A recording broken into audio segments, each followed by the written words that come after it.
சிறகடிக்க ஆசை இன்னைக்கு எபிசோடில் பெருசாக சொல்கிற அளவுக்கு எதுவுமே நடக்கல அப்படின்னு தாங்க சொல்லணும். மனோஜ் ரோகிணிக்கு வந்து பேய் பிடிச்சிருக்கு அப்படின்னு சொல்லிட்டு ஒரு பெரிய கலாட்டா பண்ணுறாரு. அதுக்கப்புறமா ஸ்ருதியும் ரவியும் சந்தோஷமாக பேசிகிட்டு இருக்காங்க. அவங்களோட அந்த ஃபர்ஸ்ட் வெட்டிங்னால எப்படி வந்து கொண்டாடலாம் அப்படின்னு சொல்லிட்டு பேசிகிட்டு இருக்காங்க. கடைசியில் முத்து வந்து ஒரு பிரச்சனை வந்து மாட்டிக்கிறாரு. ஸோ நோ என்ட்ரியில் காரை வந்து ஸ்பீடாக ஓட்டு போனதால் அந்த டிராஃபிக் கான்ஸ்டபிள் இப்போ முத்துவை வந்து வழிமறைச்சு காரையும் சீஸ் பண்ணிட்டு போயிடுறாங்க. இப்போ காரை அந்த போலீஸ்காரன் எடுத்து போன கோவத்தில் முத்து வீட்டுக்கு வந்து மீனாட்ட சண்டை போடுறாரு.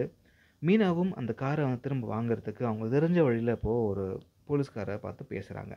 இதுக்கிடையில் நாளைக்கான ப்ரோமோவில் பார்த்தீங்க அப்படின்னா இந்த ரோகிணி தூங்கிட்டு இருக்காங்க. அப்படி தூங்கிட்டு இருக்கும்பொழுது ரோகிணி காலில் மனோஜும் விஜயும் சேர்ந்து செம்மையாக அந்த குச்சி வச்சு அடிச்சிடுறாங்க.